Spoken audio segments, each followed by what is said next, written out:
Hello friends, welcome you all to your own YouTube channel DS Academy for Youngster. And here we are going to continue our chapter of class 10th electricity. This is the third part and here we are going to discuss. पिछले lecture में हमने discuss किया था insulator और conductor तक क्या property होती है जो कोई भी सब्सटेंस को एक इंसुलेटर कहलाती है या कोई भी सब्सटेंस को एक कंडक्टर कहलाती है। तो अब हम देखेंगे कि आखिर इलेक्ट्रिसिटी कितने टाइप्स के होते हैं, how many types of electricity. On the basis of movement of charges electricity are classified into two parts. First is static electricity, second is current electricity. What is static electricity? Electricity in which charges are in rest. वह electricity जिसमें charges rest में रहे, यानी कि charges move ना करें, वो electricity को आप बोलते हैं स्टैटिक इलेक्ट्रिसिटी। इसका एग्जांपल क्या है? जो लाइटनिंग आप देखते हैं स्काई में ड्यूरिंग रेनी सीजन, जब बरसात होती है तो आप लाइटनिंग देखते हैं, तो वो लाइटनिंग जो होता है उसमें चार्जेस फिक्स रहते हैं, चार्जेस मूव नहीं करते हैं, जिसके कारण उसको फिक्स्ड इलेक्ट्रिसिटी भी बोलते हैं या स्टैटिक इलेक्ट्रिसिटी भी आप बोलते हैं। अगला है current electricity, electricity in which charges are in motion. Electricity in which charges are in motion, यह वह इलेक्ट्रिसिटी है जिसमें चार्जेस मोशन में रहते हैं, जो हमेशा मूव करते रहते हैं और किसी भी स्तर पर ये इलेक्ट्रिसिटी प्रोवाइड कर देते हैं। तो इन करंट इलेक्ट्रिसिटी को आप कैसे डिफाइन करेंगे? तो electricity which charges are in motion और they do not in rest are called current electricity. इसका एग्जांपल क्या है? तो जो हमारे घरों में बिजली यूज होती है, जो ट्रेनों में बिजली यूज होती है, ये सारे एग्जांपल हैं इलेक्ट्रिसिटी, कौन सा? करंट इलेक्ट्रिसिटी का। तो ये मैंने क्यों डिस्कस किया? क्योंकि इस चैप्टर में हम लोग केवल करंट इलेक्ट्रिसिटी ही पढ़ेंगे। इस चैप्टर में हम लोग केवल करंट इलेक्ट्रिसिटी पढ़ेंगे, यानी कि वह इलेक्ट्रिसिटी जो हमारे घरों में यूज होती है, कैसे सारे स्विच बल्ब एक्सेट्रा चलते हैं, यही हम इस चैप्टर में पढ़ेंगे। अगला पॉइंट है हमारा इलेक्ट्रिक पोटेंशियल और पोटेंशियल। इलेक्ट्रिक पोटेंशियल और पोटेंशियल, इसका डेफिनेशन मैंने लिखा है, work done in moving a unit charge from infinite to that point is called potential. Work done जो होगा एक यूनिट चार्ज को मूव करने के लिए इनफाइनाइट से उस पॉइंट तक, तो आप बोलेंगे पोटेंशियल डिफरेंस। चलिए एक एग्जांपल लेते हैं। यहाँ पे एक मैंने क्रिएट कर दिया electric field. Electric field create करने के बाद मैंने चार्जेस को टेस्ट कर लिए। टेस्ट करने के बाद जो चार्ज मुझे पॉजिटिव लगा वो मैंने इसमें प्लेस कर दिया, इसमें प्लेस कर दिया पॉजिटिव चार्ज। इधर कुछ दूर कहीं इनफाइनाइट पे एक कोई और चार्ज मूव कर रहा है जो है नेगेटिव, और इस चार्ज के मूव करने के कारण ये मेरा जो टेस्ट किया हुआ पॉजिटिव चार्ज है ये कुछ फोर्स महसूस कर रहा है, और फोर्स महसूस करने के कारण ये इसकी तरफ खींचा हुआ चला जा रहा है। तो जो काम इस चार्ज को इस इनफाइनाइट तक पहुंचाने में लगे, या यूं कहें कि इस इनफाइनाइट से इस चार्ज को यहां लाने में लगे, तो उस चीज को आप क्या बोलेंगे? पोटेंशियल बोलेंगे या इलेक्ट्रिक पोटेंशियल बोलेंगे। ध्यान दीजिएगा, इस इनफाइनाइट से इस चार्ज को कहां लाना है? इस पॉइंट तक जहां आपका आपने पहले टेस्ट करके एक चार्ज प्लेस किया है, कहां? इलेक्ट्रिक फील्ड में। तो इस चीज को आप बोलेंगे इलेक्ट्रिक पोटेंशियल या पोटेंशियल डिफरेंस। वही मैंने यहां लिखा है, work done in moving a unit charge from infinite to that point is called potential difference. इस इनफाइनाइट से जो चार्ज यहाँ खींच के लाने में लग रहा है काम, उसी काम को आप बोलेंगे इलेक्ट्रिक पोटेंशियल। जैसे कि यहाँ पे इनफाइनाइट पे ये पहले से एक चार्ज मूव कर रहा है, यहाँ आपने टेस्ट करके एक चार्ज रख दिया, और इस चार्ज के फोर्स के कारण ये इधर खींचा हुआ चला आ रहा है, और इसको खींचने में जो काम लग रही है उसी को आप इलेक्ट्रिक पोटेंशियल बोलेंगे। इलेक्ट्रिक पोटेंशियल का सिंबल जो होता है वो होता है वोल्ट, जिसको सिंबल से डिनोट करते हैं वो होता है वोल्ट, और इसका यूनिट भी होता है वोल्ट, जिसको डिनोट करते हैं कैपिटल वी से डिनोट करते हैं। अब एक वोल्ट किसको बोलेंगे? तो एक वोल्ट बोलेंगे कब? When 1 joule of work is done, जब 1 जूल वर्क हो, मतलब कि 1 जूल ऑफ वर्क हो, कहां से? इस चार्ज को यहां से यहां लाने में 1 जूल का वर्क हो, और उसके बाद जिसमें 1 यूनिट पॉजिटिव चार्ज, 1 यूनिट ही पॉजिटिव चार्ज है ये, इसको यहां से यहां लाने में 1 जूल का काम हो, और उसके बाद उसी चीज को आप बोलेंगे 1 वोल्ट। यही मैंने लिखा है, 1 joule of work is done in moving a unit charge from infinite to that point is said to be 1 volt. तो फ्रेंड्स हमने देखा 1 वोल्ट, उसके बाद पार्ट्स ऑफ इलेक्ट्रिसिटी। अब हम देखेंगे पोटेंशियल डिफरेंस।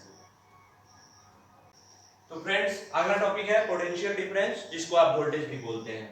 तो पोटेंशियल डिफरेंस को कैसे डिफाइन करेंगे? तो work done in moving a unit charge from one point to that point और other point is called potential difference. Electric potential में क्या हो रहा था कि एक पॉइंट जो था वो इनफाइनाइट था और एक पॉइंट फिक्स था, लेकिन यहाँ पे दोनों पॉइंट आपके फिक्स हो जाएंगे। फॉर एग्जांपल मान लीजिए यह है इलेक्ट्रिक फील्ड, यहाँ पे पहले आपने टेस्ट करके रखा है पॉजिटिव चार्ज, और यहाँ फिक्स है कि एक नेगेटिव चार्ज आपने रखा हुआ है, तब जाके यहाँ से इसको यहाँ आने में जो वर्क लगेगा उसको आप पोटेंशियल डिफरेंस बोलेंगे। तो पोटेंशियल डिफरेंस और इलेक्ट्रिक पोटेंशियल में क्या अंतर है? तो इलेक्ट्रिक पोटेंशियल है कि जिसमें एक पॉइंट से इनफाइनाइट से उस पॉइंट तक आपने वर्क किया, लेकिन पोटेंशियल डिफरेंस क्या है? तो जब डिफरेंस क्रिएट हो जाए इलेक्ट्रिक पोटेंशियल में तो उस चीज को आप बोलेंगे पोटेंशियल डिफरेंस। ध्यान दीजिएगा, इलेक्ट्रिक पोटेंशियल में डिफरेंस जब क्रिएट हो जाए, इलेक्ट्रिक पोटेंशियल में डिफरेंस क्रिएट करना पोटेंशियल डिफरेंस कहलाता है। तो अकॉर्डिंग टू डिफिनीशन, इस डिफिनीशन के अनुसार फॉर्मूला क्या निकल के आता है? तो work done in moving a unit charge, work done in moving a unit charge. तो potential difference is equal to work done upon charge moved, work done by charge moved. Potential difference को आप denote करते हैं V से और work done को आप denote करते हैं W से। क्वांटिटी ऑफ चार्ज रिमूव्ड यानी कि आप इसको डिनोट करते हैं Q से। जो ऐसा यूनिट होता है वोल्टेज का या पोटेंशियल डिफरेंस का, वो भी होता है वोल्ट, और इसका भी 1 वोल्ट का डिफिनीशन उसी तरह से होगा जिस तरह इलेक्ट्रिक पोटेंशियल का आपने दिया था, लेकिन यहाँ नोट करेंगे कि इनफाइनाइट टू दैट पॉइंट हटा देंगे और वहां लिखेंगे 1 पॉइंट टू अदर पॉइंट। तो यहाँ पे मैंने शॉर्ट में लिखा है आपको याद दिलाने के लिए, 1 volt is equal to 1 joule by 1 coulomb, और इसको शॉर्ट में आप लिख सकते हैं 1 जूल पर 1 कॉलम, या ऐसे भी लिख सकते हैं 1 जूल 1 कॉलम, ऐसे भी लिख सकते हैं। तो यह है पोटेंशियल डिफरेंस। अब आप आगे देखेंगे कि मेजरमेंट ऑफ पोटेंशियल डिफरेंस। ठीक है फ्रेंड्स, तो फ्रेंड्स आगे है मेजरमेंट ऑफ पीडी यानी कि पोटेंशियल डिफरेंस। एक और बात बताना चाहूंगा कि पोटेंशियल डिफरेंस को शॉर्ट में लिखने के लिए हम small p dot small d dot का यूज करते हैं, यानी कि स्मॉल pd का हम यूज करते हैं।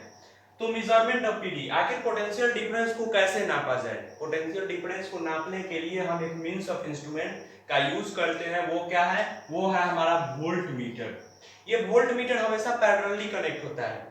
अब ये पैरेलली कहने से आप समझेंगे नहीं, तो ये पैरेलल और सीरीज आगे चैप्टर में आगे डिस्कस होंगे। तो आप सिंपल अभी याद रखिए कि voltameter is always connected in parallel. Voltameter हमेशा पैरेलल में कनेक्टेड रहता है। सपोज करिए यहाँ पे हमने एक वायर ले लिया, ठीक है, इस वायर को नाम दे दिया AB। ये हमारा वायर है जिसका नाम दे दिया AB। तो इस AB को नापने के लिए कितना इसमें, तो ये आपका वोल्टामीटर होता है जो मापता है आपको पोटेंशियल डिफरेंस को। वोल्टामीटर हमेशा पैरेलल में ही क्यों कनेक्ट होता है? तो इसका आंसर है कि वोल्टामीटर के पास बहुत ज्यादा हाई रेजिस्टेंस होता है। रेजिस्टेंस कहने का अर्थ है कि जिसमें जो नेग्लेजिबल करंट को अलाउ करे जाने के लिए, मतलब करंट को एकदम जाने ही ना दे, वो आप उसको बोलते हैं रेजिस्टेंस। ये भी आप आगे पढ़ेंगे। तो वोल्टामीटर के पास एक हाई रेजिस्टेंस होता है so that it takes negligible current from the circuit, जिसके कारण ये नेग्लेजिबल करंट, मतलब नेग्लेजिबल एकदम करंट लेता ही नहीं है पूरे सर्किट से, ये करंट लेता ही नहीं है, जिसके कारण इसको हमेशा पैरेलली में ही कनेक्ट किया जाता है। तो आप इसका आंसर देंगे voltmeter has a high resistance so that it takes a negligible current from the circuit. और ये आपका 2 मार्क्स में एकदम निश्चित है कि या तो हाफ ईयरली में पूछा जाए, नहीं तो प्री बोर्ड में पूछा जाए या बोर्ड में पूछा जाए। फिक्स क्वेश्चन रहता है कि why is voltameter connected in parallel. तो आगे देखते हैं न्यूमेरिकल। तो चलिए फ्रेंड्स ये न्यूमेरिकल सॉल्व करते हैं, जो कि है आपके एनसीईआरटी टेक्स्ट बुक से। क्वेश्चन क्या है, how much energy is given to each coulomb of charge. देखिए ईच कॉलम, सबसे पहले इस बात को समझिए, ईच कॉलम, इस ईच कॉलम कहने का मतलब क्या है कि मतलब एवरी कॉलम मतलब, देखिए यहाँ सॉल्यूशन करते हैं। Each column means each column means every one column, प्रत्येक एक कॉलम में कॉलम ऑफ चार्ज को, प्रत्येक एक कॉलम ऑफ चार्ज को एक 6 वोल्ट बैटरी है जिसके द्वारा मूव करने में कितना एनर्जी खर्च हो जा रहा है, यानी कि कितना वर्क करना पड़ रहा है। तो आपका पोटेंशियल डिफरेंस कितना दिया हुआ है, पीडी कितना दिया हुआ है 6 वोल्ट, ये 6 वोल्ट दिया हुआ है। तो आप कौन सा फॉर्मूला अप्लाई करेंगे, PD is equal to work done by charge move, ये फॉर्मूला आप अप्लाई करेंगे। देखिए सही फॉर्मूला अप्लाई करना आपको आना चाहिए। तो पीडी, आपको पीडी को क्या लिखते हैं, V W by Q. Voltage हमारा कितना दिया है 6 वोल्ट, वर्क कितना हमको निकालना है, वर्क को हमको फाइंड आउट करना है। कॉलम है 1, तो यहाँ पे 1 कॉलम ही लिखेंगे। तो वर्क इज इक्वल टू, देखिए ये डिनोमिनेटर में है, न्यूमरेटर में जाएगा, यानी इसके साथ गुना होगा, 6 वोल्ट इंटू 1 कॉलम। देखिए ये यूनिट लिखना कभी मत भूलिए, ये यूनिट नहीं लिखने से मार्क्स कटते हैं, ये यूनिट हमेशा इसके साथ लिखिए। तो 1 volt into 1 coulomb is equal to 6 volt into 1 coulomb is equal to 6 joule. ये आपका आंसर हो गया। तो ये न्यूमेरिकल आप अच्छे तरह से समझ गए। सबसे पहले यहाँ समझने वाली बात क्या थी, each coulomb of charge passing through 6 volt battery. प्रत्येक कॉलम का आप बताइए जो 6 वोल्ट बैटरी से पास कर रहा है, उसको पास कराने में कितना टाइम लग रहा है, यही यहाँ पे बताना था। मतलब यहाँ एनर्जी दिया था ताकि आप सस्पिशन में पड़ जाए। तो यहाँ पे एनर्जी का मतलब वही था कि वर्क डन। तो यहाँ पे ये लेक्चर खत्म होता है। और अगर आप वीडियो पे नए हैं तो चैनल को सब्सक्राइब कर लीजिए ताकि सबसे पहले आपको वीडियोस प्राप्त हो। और चैनल पे बने रहिए, ज़्यादा से ज़्यादा शेयर करिए, अच्छे लगे तो लाइक करिए। Thank you.